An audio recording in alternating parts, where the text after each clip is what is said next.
Okay guys, so I've been asked to expand on an earlier video about scams and pyramid schemes and to explain exactly the difference between a pyramid scheme like Legacy Builders selling a course versus a legitimate business. So let me explain. To do that, you need to understand how the pyramid scheme scams that were made illegal began.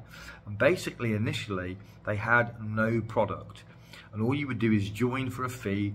Let's say you join for $1,000 and let's say you join me. So I recruit you into this scheme and I charge you $1,000 and I keep that $1,000, but now you're in the scheme and now you can bring people in at $1,000. So you bring your first person in and they pay you $1,000, you keep that, and they're now in for free. And you're now in for free. So now you get a second person. They pay you $1,000, you've now made $1,000, and every person after that you make $1,000, and that's how it goes. Now eventually, of course, the thing gets closed down for being illegal, or it implodes on its own, and a lot of people lose money, but the people in it at the beginning can often make quite good money, in some cases very good money. So that is a pyramid scheme. It is illegal, and that's how they kind of started. In order to try and get around the whole illegal thing, they started, because they didn't have a product, and that was a large part of how they're identified. They wanted to hide that, so they started using a product. Let's imagine that I'm just going to make this up to make the point. Imagine I get my kid to draw a drawing on a piece of paper, hundreds of them, and then we're going to say that that is a piece of art and it's worth $1,000. So now when they join, I give them this piece of art, and now the whole thing can carry on, but we have a product, and the product is worthless, but we're saying it's worth $1,000.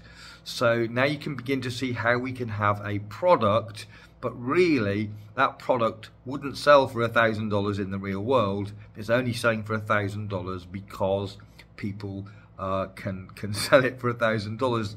Might as well have no product. They're trying to hide that fact by having it's a real product. It's a real piece of paper with a real painting, but it's not a real product, if you get my drift. Okay, so let's move on to modern day.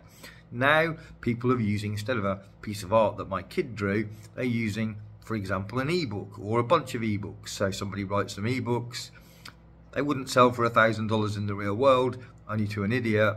But they now give you these ebook bundle if you pay $1,000, and the whole thing just goes ahead like before, only now you've got sort of a product, a bunch of ebooks for $1,000. Or a course. They write a course, somebody writes a course, maybe AI writes the course, it doesn't really matter, it's not really that important.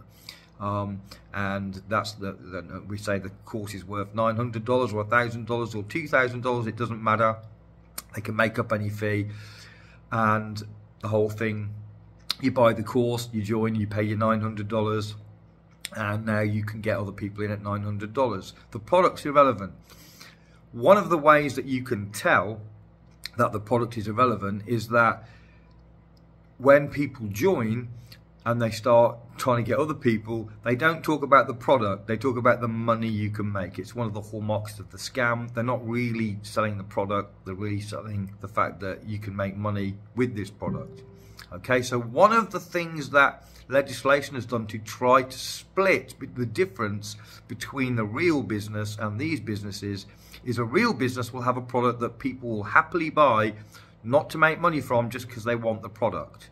Okay, so a real business would do that. So with MLMs as an example, in order to separate legitimate MLMs from those that are more on the side that I've just described, the legislation is that you have to have 70% of the customers that are customers, retail customers. They're not trying to sell it, they're not trying to make money, they want the product at that price. If 70% of people that buy it want the product, then the legislation determines that that must be a legitimate product that would really sells in the marketplace. Okay, so that's how they define it. So if you've got a company that's got a product that people only buy to make money with, and that less than 70% of them would buy just for the product with no intention of selling, that's not a genuine product, that is a pyramid scheme.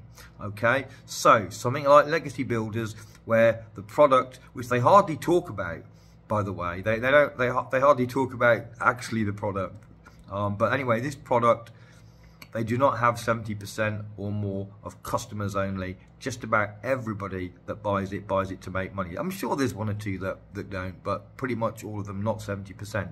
That makes it a pyramid scheme. It might as well be the art that my kid did when they were 3. It really doesn't matter about the product. Now, does that mean the product is utterly useless?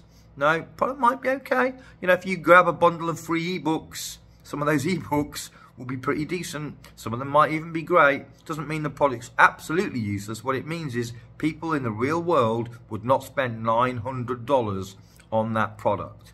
Only for one simple reason: they're making money. And that is the difference between a real business and a scammy pyramid scheme.